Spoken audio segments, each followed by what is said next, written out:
इधर तो कहीं उसके नाम से कोई बोर्ड देख ही नहीं रहे हैं। कम से कम बोर्ड में तो लिखा हुआ होता कि ये जो है हमारे एमपी द्वारा किया गया है। नहीं नहीं। भाई दिल में बसा है, इस एक ही जगह है, एक ही बात है, अख्तरुल इमाम एमआईएम को देना है। देखिए कुछ खूबी तो होगी ना भाई साहब की, ओवैसी साहब की या अख्तर उल इमान साहब की, कोई एक तो खूबी होगी जिस पर आप फिदा हैं। और खूबी नहीं देखना है, बस एक ही को देना है। अख्तर उल इमान बोलने वाला है, जावेद साहब बोलने वाला नहीं है। नहीं नहीं, उसको आज तक देखे ही नहीं है बोलते हुए, ना आते हुए देखे इधर कभी। जानते नहीं है, देखा ही नहीं है तो बताएंगे क्या? उनका नाम ही सुना है कि एमपी है वो बस।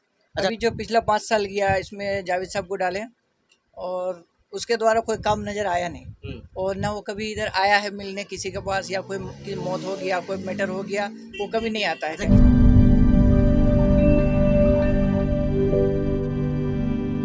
अस्सलाम वालेकुम दोस्तों, एक बार फिर से आप सभी साथियों का इस्तकबाल है हमारे इस चैनल में। दोस्तों 2024 लोकसभा का चुनाव आहिस्ता आहिस्ता करीब आता जा रहा है। जैसे जैसे दिन गुजर रहा है वैसे वैसे मानो एक तरह से चुनाव का बुखार लोगों के जिस्म से लेकर सर तक पहुंचता जा रहा है। इन्हीं एक सवाल को लेकर के आखिर आने वाला 5 साल के लिए किशनगंज लोकसभा सीट के लोग अगले 5 साल के लिए एमपी किसको बनाएंगे, इसी एक सवाल को लेकर हम पूरे किशनगंज लोकसभा क्षेत्र के अलग अलग जगह में जाते हैं। आज हम ये ठाकुरगंज प्रखंड के बंदरझूला पंचायत के बंदरझूला चौक में हैं। यहाँ पर 3 शख्स हैं, 3 जवान हैं। हम इन तीनों से बात करेंगे और जानने की कोशिश करेंगे कि आखिर इनके दिल के अंदर चल क्या रहा है। सबसे पहले बताइए साहब, नाम क्या हो आपका? मोहम्मद नाहिद आलम।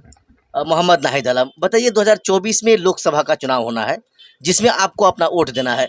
हम जानना ये चाहेंगे कि आपके यहाँ दिल के अंदर चल किस नेता का नाम रहा है, बताइए। अभी तो हम लोग दिल में बसा है अख्तरुल इमाम को, अख्तर उल इमान को। बोले तो एमआईएम को। एमआईएम को। क्या लगा आपको? खूबी कुछ तो होगा ना कि भाई हम एमआईएम को वोट देंगे। क्या खूबी लगा आपको, बताइए। दिल में बसा है इस बार उनके बारे में।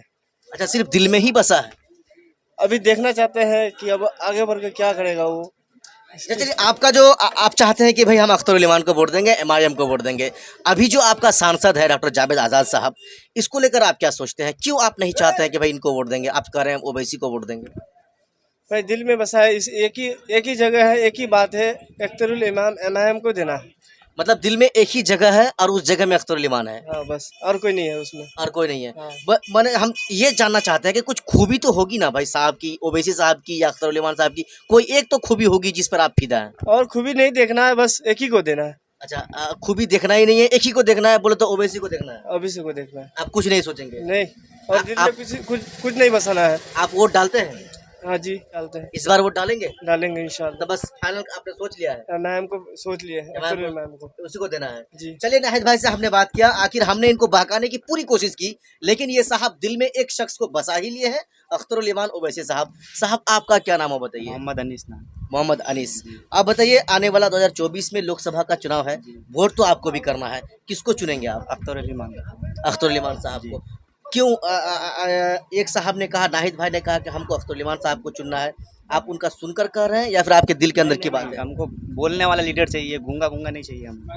अच्छा, आपको बोलने वाला लीडर चाहिए। जो काम करे बोले उसको चाहिए। डॉक्टर जावेद तो किसी काम का ही नहीं हो, ना आया ना बोला, कुछ नहीं किया। चलिए, आपने डॉक्टर जावेद साहब के बारे में कह ही दिया तो हम आपको एक सवाल कर ही लेते हैं। थोड़ा खड़े हो जाइए, बातें करने में अच्छा लगेगा। और बताइए, आपने कहा कि भाई हमें बोलने वाला चाहिए। अख्तर उल इमान बोलने वाला है, जावेद साहब बोलने वाला नहीं है। नहीं नहीं, उसको आज तक देखे ही नहीं है बोलते हुए, ना आते हुए देखे इधर कभी।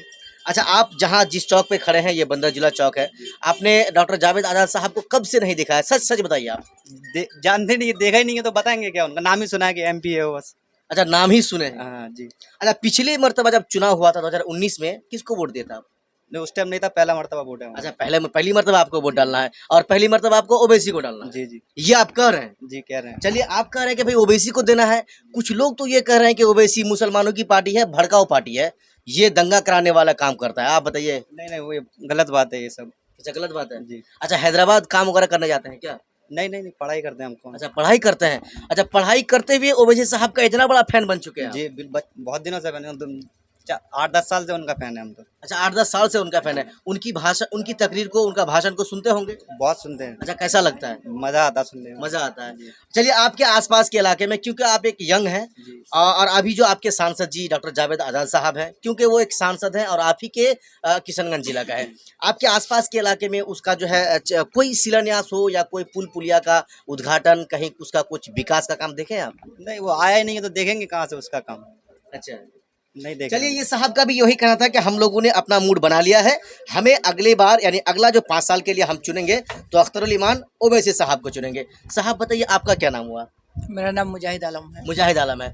आप भी बताइए, आने वाला 2024 में लोकसभा का चुनाव है, वोट तो आपको भी डालना है। हम जानना चाहेंगे भाई, आप किसको डालना, किस पार्टी को डालना चाहेंगे? MIM को डालेंगे।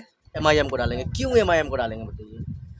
क्योंकि अभी जो पिछला 5 साल गया इसमें जावेद साहब को डाले और उसके द्वारा कोई काम नज़र आया नहीं, और ना वो कभी इधर आया है मिलने किसी के पास, या कोई की मौत हो गया, कोई मैटर हो गया, वो कभी नहीं आता है। अच्छा, किसी मैटर में आता नहीं है? किसी भी मैटर में आज तक नहीं देखे हैं उसको। अच्छा, उसको देखे ही नहीं है? नहीं देखे हैं। अच्छा, उसको नहीं देखे हैं, पर उसके नाम का शिलान्यास, कोई काम विकास या आपके आसपास के इलाके में? इधर तो कहीं उसके नाम से कोई बोर्ड देख ही नहीं रहे हैं। कम से कम बोर्ड में तो लिखा हुआ होता कि ये जो है हमारे MP द्वारा किया गया है। नहीं। चलिए, हम ये जानना चाहेंगे आपसे कि भाई पूरा बिहार बीजेपी के खाते में चला गया था। एक इकलौता सीट, जैसे आपने कहा कि भाई हमने भी उनको पिछले चुनाव में वोट दिया था, लेकिन इस बार आप जो नहीं दे रहे हैं या नहीं देना चाहते हैं, इतनी नाराज़गी क्यों? आप उनको एक बार और तो भी मौका दे सकते हैं आप। नाराज़गी ये है कि जैसे हम लोग का बैरिस्टर असदुद्दीन ओवैसी साहब जो है वो हम लोग के लिए बहुत मेहनत करते हैं, और इसलिए इस बार जो है एक बार उसको मौका दिए MP साहब को, अब इस बार जो है हम लोग अख्तरुल ईमान साहब को मौका देना चाहते हैं। अभी हम लोग जो है बसा रखे हैं कि इस बार जो है MIM को वोट करेंगे। आप तो देंगे ही, आपके आसपास के इलाके के लोगों का क्या रुझान रहेगा, थोड़ा बता दीजिए आप। रुझान तो अभी बिल्कुल क्लियर हो नहीं पा रहा है, लेकिन ऐसा लग रहा है कि हम लोग के आसपास में इस बार पतंग बनेगा। पतंग बनेगा, लग रहा है पतंग बनेगा। और ये भी बता दीजिए, उम्मीद है जीतने का? उम्मीद तो है, उम्मीद है, क्योंकि पिछला MP से बहुत लोग नाराज हैं, तो उससे भी फायदा होगा। भाई, कुछ लोग कह रहे हैं कि हम लोग पुराने कांग्रेसी हैं, हम कांग्रेस को नहीं छोड़ सकते हैं, हम कांग्रेस को ही देंगे। आप इस बात पर क्या कहना चाहेंगे? पुराने लोग देंगे, लेकिन नए लोग इस बार देने के मूड में नहीं है। अच्छा, नए लोग नहीं देने वाले? युवा लोग नहीं। नए लोग बोले तो युवा लोग नहीं देने वाले? लोग नहीं देने वाले हैं। युवा लोग इस बार पतंग को वोट करेंगे। वो पतंग को वोट करेंगे। अच्छा, पतंग को आप वोट करेंगे, किस नेता को देख के वोट करेंगे? चूंकि जमीनी स्तर पर अख्तरुल ईमान है और वहाँ पर ओवैसी साहब हैं, दोनों में से आप किसको देखकर वोट करना चाहेंगे? हम लोग ओवैसी साहब को देख के वोट करेंगे। ओवैसी साहब को। चलिए, अख्तरुल ईमान साहब को वोट नहीं करेंगे? टिकट किसी को भी मिल जाए, ओवैसी साहब के हिसाब से हम लोग वोट करेंगे।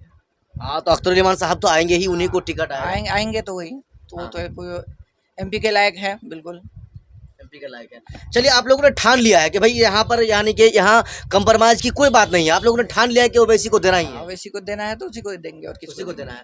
चलिए, लगातार आप देख रहे थे हमारे साथ, हम बंदर जिला चौक में हैं। यहाँ 3 शख्स, 3 युवा से हमारी बात हुई। तीनों ने अपना कंसेप्ट क्लियर के साथ हमें बताया कि भाई हम आने वाला चुनाव में यानी 2024 लोकसभा चुनाव में हम ओवैसी और उसके उम्मीदवार अख्तरुल ईमान को वोट देंगे। बाकी आप लोग समझदार हैं, आपने हमारा इस पूरा वीडियो को देखा।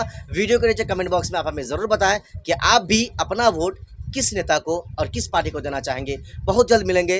खुदा हाफिज़।